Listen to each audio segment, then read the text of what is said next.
अस्सलाम वालेकुम dear students. उम्मीद करती हूँ आप सब खैरियत से होंगे।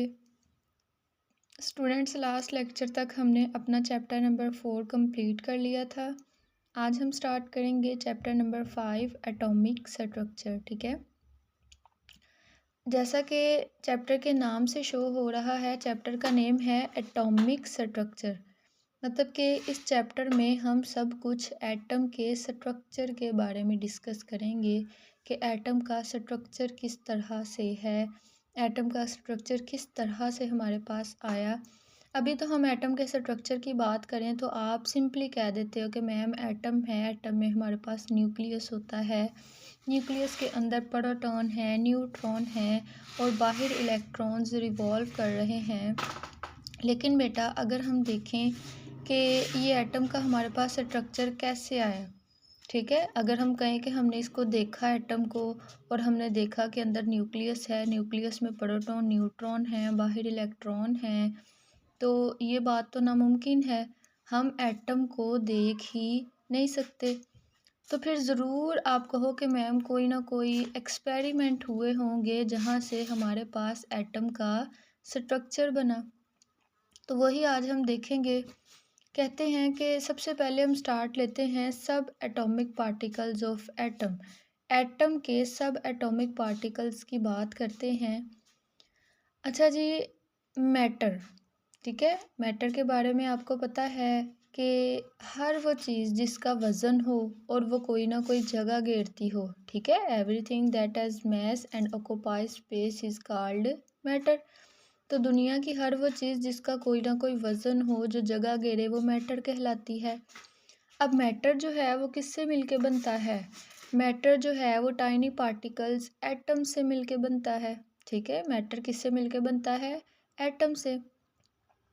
अब अगर हम एटम की बात करें तो हमारे पास सबसे जो पहले एटम का वर्ड इंट्रोड्यूस करवाया था वो किसने करवाया था? डाल्टन ने। ठीक है, डाल्टन ने एटम के बारे में बताया। डाल्टन ने एटम की डिफाइन को किस तरह से बताया? उसने कहा कि एटम जो है ना, वो क्या है? Atom is smallest particle. Atom इस दुनिया का सबसे छोटा पार्टिकल है। मतलब कि एटम से छोटा कोई पार्टिकल है ही नहीं। ठीक है, मतलब एटम को हम आगे मज़ीद डिवाइड कर ही नहीं सकते, उससे छोटा आगे मज़ीद छोटा पार्टिकल बन ही नहीं सकता। तो ये आपको शॉर्ट क्वेश्चन भी आ जाता होता है, डाल्टन्स थ्योरी ऑफ एटम। तो आपने बताना है कि according to Dalton atom is the smallest particle which could not be divide, जिसको हम डिवाइड नहीं कर सकते। ठीक है, ये हमने डाल्टन ने बताया। लेकिन बेटा सबसे पहले शुरू शुरू में यही माना जाता था कि एटम इस दुनिया का सबसे छोटा पार्टिकल है, उसको मज़ीद तकसीम नहीं किया जा सकता। लेकिन फिर with the advancement of time atom के ऊपर एक्सपेरिमेंट होते रहे और फिर जब एक वक्त आया जब पता चला कि हमारे पास एटम जो है वो सबसे छोटा पार्टिकल नहीं है। मतलब जो डाल्टन की थ्योरी थी वो क्या हो गई थी? रिजेक्ट हो गई थी। जो उसने कहा कि एटम एक सबसे छोटा पार्टिकल है, ये चीज़ जो थी वो रिजेक्ट हो गई। ठीक है, रिजेक्ट होने के बाद कैसे रिजेक्ट हुई? एक्सपेरिमेंट हुए और एक्सपेरिमेंट में एटम को बनाने वाले छोटे पार्टिकल मिले। ठीक है, एटम से भी छोटे पार्टिकल जो एटम को बना रहे थे, क्या मिले हमें? हमें इलेक्ट्रॉन्स मिले, हमें प्रोटॉन मिले, हमें न्यूट्रॉन मिले, हमें और भी बहुत से पार्टिकल्स मिले। ठीक है, तो कहता है कि फिर ये जो डाल्टन की थ्योरी थी वो रिजेक्ट हो गई, जो उसने कहा कि एटम जो है वो मज़ीद तकसीम हो ही नहीं सकता, वो सबसे छोटा पार्टिकल है।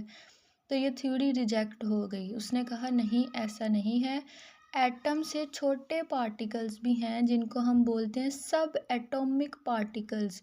मतलब एटम से छोटे, सब हम वर्ड लगाते हैं छोटे के लिए, एटम से भी छोटे पार्टिकल जो मिल के एटम को बनाते हैं। ठीक है, कौन कौन से सब एटॉमिक पार्टिकल्स थे हमारे पास? उसने कहा हमारे पास प्रोटॉन है, हमारे पास न्यूट्रॉन है, हमारे पास इलेक्ट्रॉन है, ठीक है। ये हमारे पास जो हैं 3 फंडामेंटल पार्टिकल्स हैं। अब अगर आप कहो कि मैम यही 3 पार्टिकल हैं एटम के अंदर, तो ऐसा नहीं है बेटा। एटम के अंदर 100 से ज़ायद और पार्टिकल्स भी हैं जो न्यूक्लियस के अंदर मौजूद हैं। लेकिन अगर हम फंडामेंटल बुनियादी देखें ना, अहम सबसे बुनियादी पार्टिकल, तो वो ये हैं प्रोटॉन, न्यूट्रॉन और इलेक्ट्रॉन, ठीक है। तो ये डाल्टन की जो थ्योरी थी कि एटम जो है वो सबसे छोटा पार्टिकल है, इससे छोटा पार्टिकल है ही नहीं। तो जब इलेक्ट्रॉन, प्रोटॉन, न्यूट्रॉन डिस्कवर हुए, फिर ये थ्योरी क्या हो गई, रिजेक्ट। हमने कहा एटम से छोटे पार्टिकल भी मौजूद हैं जो मिल के एटम को बनाते हैं, ठीक है। तो इस तरह से बेटा हमारे पास आहिस्ता आहिस्ता एटम के स्ट्रक्चर के बारे में बात होना स्टार्ट हुई। अब हमने सबसे पहले एक्सपेरिमेंट देखना है जिसमें डिस्कवर हुए इलेक्ट्रॉन्स, फिर हम एक्सपेरिमेंट देखेंगे प्रोटॉन डिस्कवर हुए, फिर किस तरह से न्यूट्रॉन आए।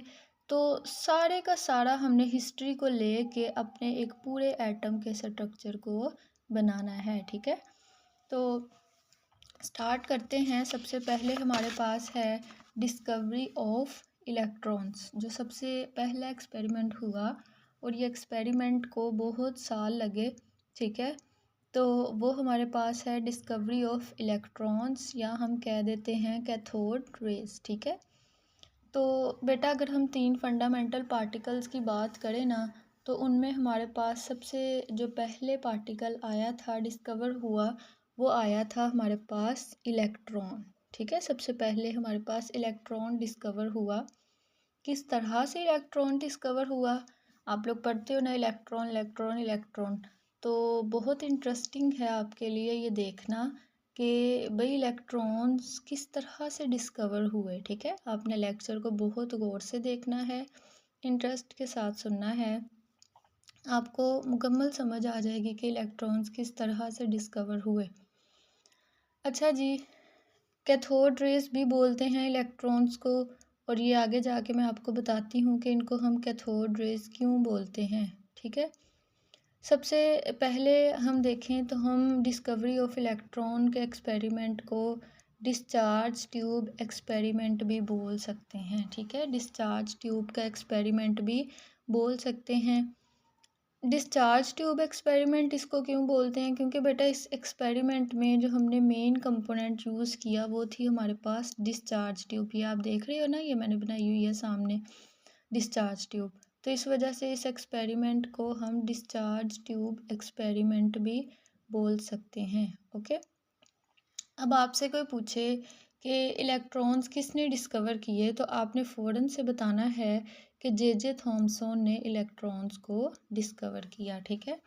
और भी जे थॉमसन ने अकेले ने नहीं किया, एटम्स के ऊपर बहुत से साइंटिस्ट वर्क कर रहे थे, और भी साइंटिस्ट थे इसके साथ, ठीक है, जो इलेक्ट्रॉन्स में इस वक्त डिस्कवरी में इसके साथ थे।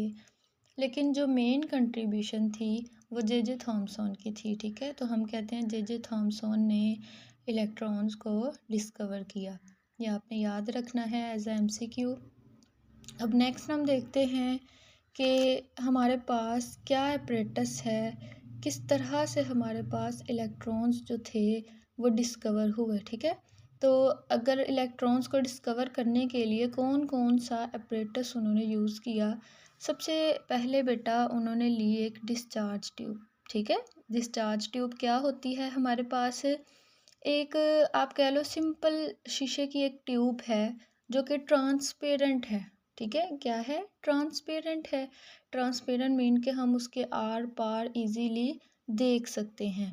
उसके बाद उन्होंने इस ट्यूब के अंदर दो क्या लगाए, इलेक्ट्रोड्स। क्या लगा दिए, दो इलेक्ट्रोड्स। इलेक्ट्रोड आपको पता है दो होते हैं हमारे पास, एक होता है कैथोड और एक होता है एनोड। और इनके ऊपर हमारे पास क्या आ जाता है, जब हम इनको बैटरी से जोड़ते हैं तो कैथोड के ऊपर हमारे पास आ जाता है नेगेटिव चार्ज, और एनोड पे बेटा कौन सा चार्ज आ जाता है, पॉजिटिव चार्ज। उसके बाद जो थर्ड चीज़ है, हमने इन इलेक्ट्रोड्स को जाकर कनेक्ट करना होता है किसके साथ, हाई वोल्टेज के साथ, ठीक है, सोर्स ऑफ हाई वोल्टेज। अब इधर आप लोग ये नॉर्मल करंट जो है वो यूज़ बेटा नहीं कर सकते, इसके लिए हमें हाई वोल्टेज लेना पड़ेगा। तकरीबन 5000 से 10,000 वोल्ट तक का हमें करंट देना होता है, ठीक है।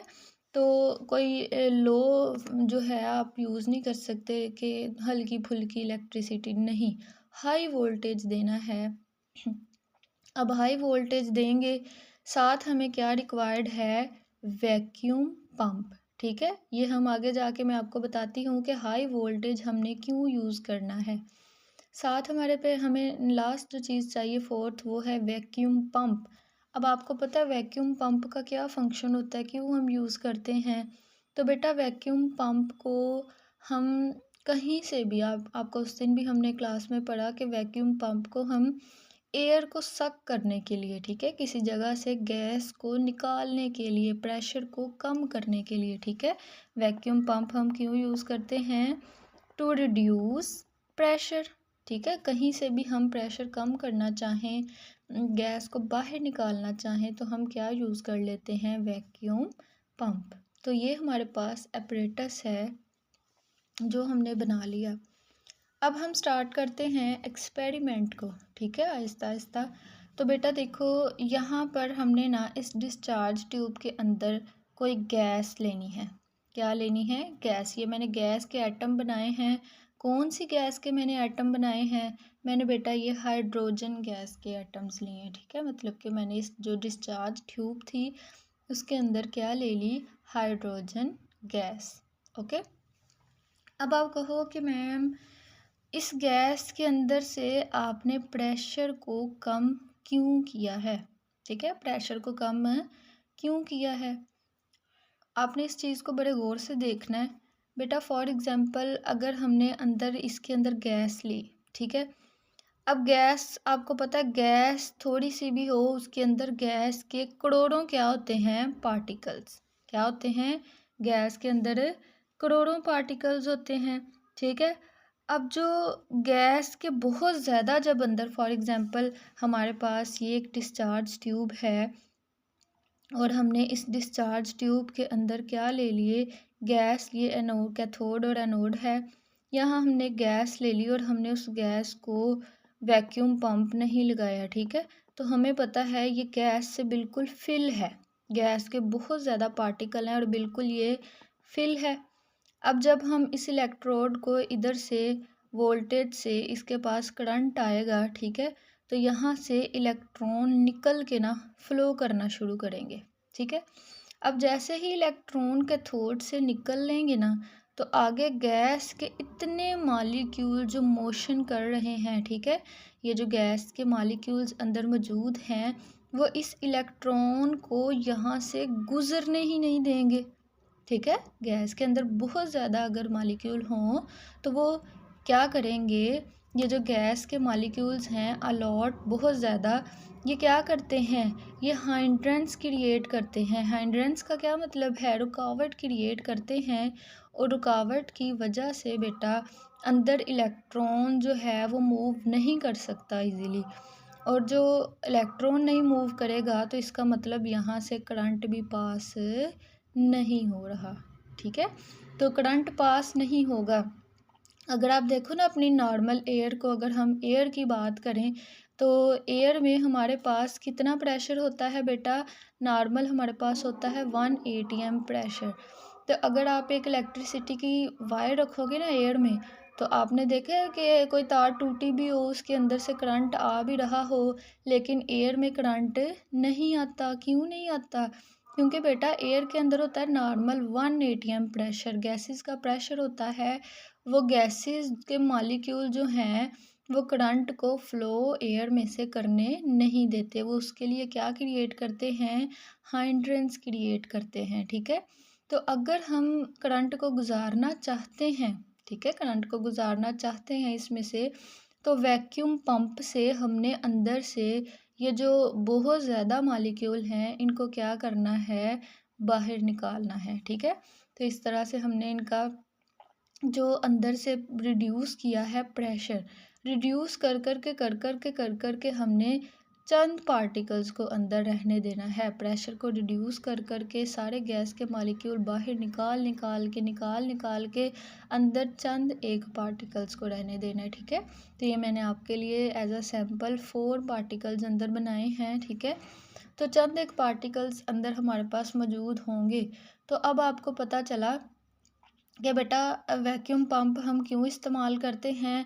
हम प्रेशर को कम करने के लिए इस्तेमाल करते हैं ताकि अंदर गैसेस जो हैं वो कम हो जाए, इलेक्ट्रॉन जो हैं वो फ़्लो कर सके, उनके लिए कोई रुकावट पैदा गैस के मॉलिक्यूल्स ना करें, ठीक है। और ये भी, और इसके बाद हमने हाई वोल्टेज दिया है, ठीक है। ये इसके लिए कंडीशन है, हाई वोल्टेज देंगे तब ही ये जो है इलेक्ट्रॉन मूव करेंगे, लो वोल्टेज पे मूव नहीं करेंगे। तो अगर हम देखें ना, हमारे पास अगर हम इसको अपरेटस को करना चाहते हैं तो हमारे पास ये 2 कंडीशन हैं कि हाई वोल्टेज देना है और जो प्रेशर है वो बहुत कम रखना है। तो अगर ये जो 2 कंडीशंस हैं ये हम देंगे तभी हमारे पास जो इलेक्ट्रॉन्स हैं वो अंदर प्रोड्यूस होंगे, ठीक है। अच्छा जी, देखते हैं। अब देखो बेटा, जैसे ही हमने इसके अंदर गैस फिल की, गैस का प्रेशर कम किया, ठीक है, इलेक्ट्रोड्स को हाई वोल्टेज से कनेक्ट करके हाई वोल्टेज तब हमने दिया। अब आगे की हिस्ट्री आपने गौर से समझनी है। अब बेटा ये इलेक्ट्रॉन कैथोड से निकलेगा, ठीक है, आपको पता है ना कैथोड पे इलेक्ट्रॉन होते हैं। ये इलेक्ट्रॉन निकलेगा और वो निकल के जा रहा है, आगे उसके रास्ते में कौन आ गया, गैस का एटम। कौन आ गया उसके रास्ते में, गैस का एटम। अब जब वो इस तरह से, मैं आपको बताती हूँ, ठीक है, ये हमारे पास एक इलेक्ट्रॉन है, ये जा रहा था, अब इसके रास्ते में आ गया, ये हमारे पास हाइड्रोजन का एटम है जिसमें एक इलेक्ट्रॉन है और अंदर एक ही प्रोटॉन है। तो जब ये इलेक्ट्रॉन इस इलेक्ट्रॉन से टकराएगा ना, तो बेटा आपको पता है, हमने ये चीज़ पहले भी की कि यहाँ से ये इस इलेक्ट्रॉन को बाहर, ये इलेक्ट्रॉन इस इलेक्ट्रॉन को बाहर निकाल देगा और पीछे हमारे पास सिर्फ क्या रह जाएगा, पॉजिटिव चार्ज। क्या रह जाएगा, पॉजिटिव चार्ज, प्रोटॉन रह जाएगा, ठीक है।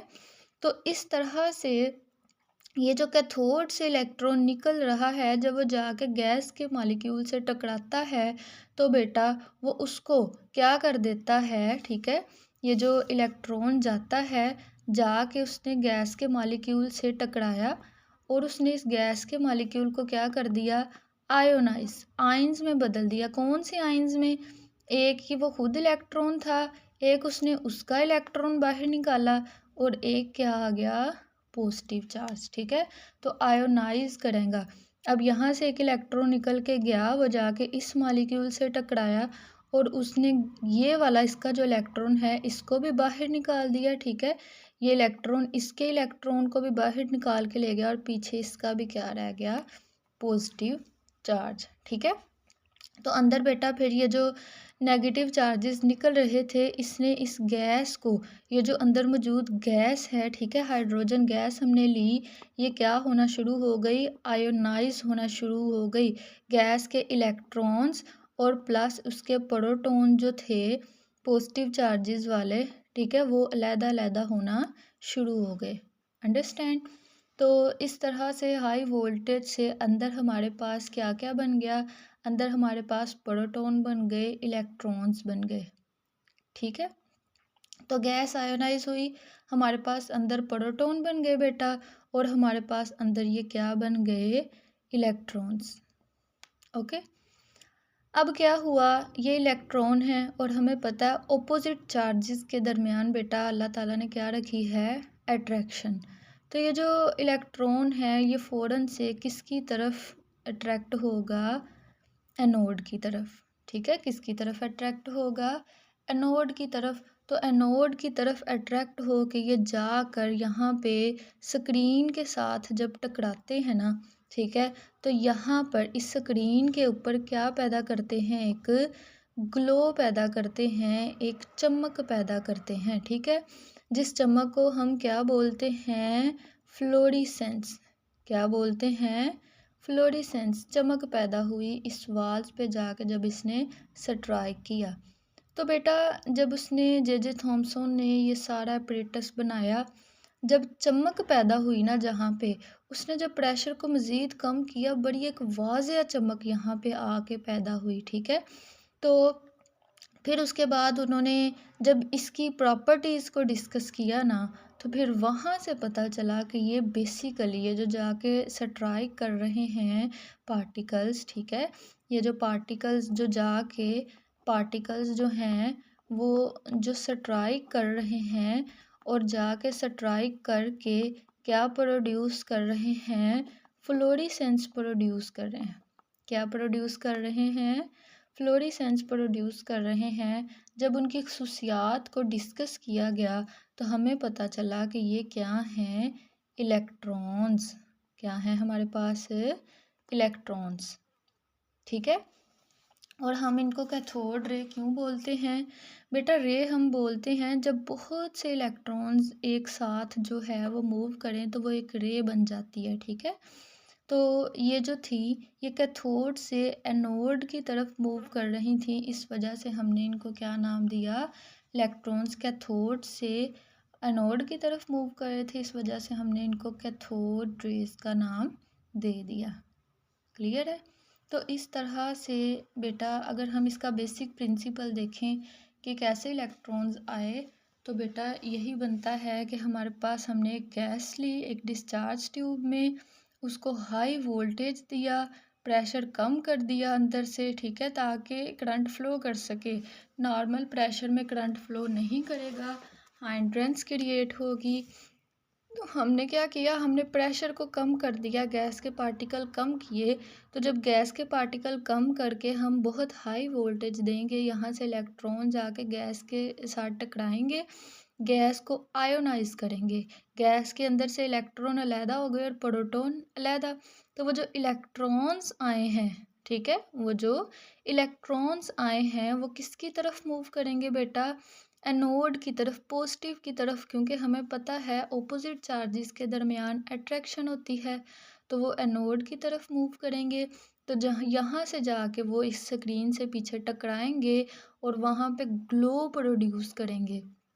जब ग्लो प्रोड्यूस हो गई तो साइंटिस्ट को क्लू मिल गया कि यहाँ पे कुछ है, कोई पार्टिकल हैं। उन्होंने फिर उसकी प्रॉपर्टीज़ को डिस्कस किया। जब बेटा उसकी प्रॉपर्टीज़ डिस्कस की गई तो पता चला कि भाई ये क्या है हमारे पास? ये हमारे पास इलेक्ट्रॉन है, ठीक है? तो आज तक हमने जो स्टडी किया वो हमें ये पार्टिकल्स जो थे वो मिल गए। अब वो पार्टिकल इलेक्ट्रॉन हैं, ये प्रूव करना है हमने नेक्स्ट लेक्चर में प्रॉपर्टीज़ ऑफ इलेक्ट्रॉन्स में, कि इसकी प्रॉपर्टीज़ जब हम देखेंगे तो प्रॉपर्टीज़ देखने के बाद जितने भी इसके क्लू आए वो सारे प्रूव कर रहे थे कि ये एक इलेक्ट्रॉन है, ठीक है? तो इंशाल्लाह नेक्स्ट लेक्चर में हम देखेंगे प्रॉपर्टीज़ ऑफ इलेक्ट्रॉन। आपने बेटा यहाँ सब स्टार्ट से लेकर इंट्रोडक्शन से लेके सब एटॉमिक पार्टिकल से लेके डिस्कवरी ऑफ इलेक्ट्रॉन को एंड तक आपने अच्छे से पढ़ना है, ठीक है? आपने डायग्राम बना के इसकी प्रैक्टिस करनी है। आई होप सो कि आपका ये जो लेक्चर है डिस्कवरी ऑफ इलेक्ट्रॉन वो आपको बहुत अच्छे से समझ आ जाएगा जब आप एक दफ़ा लेक्चर को अच्छे से सुन के बुक से रीडिंग करेंगे। ओके, अल्लाह हाफिज़।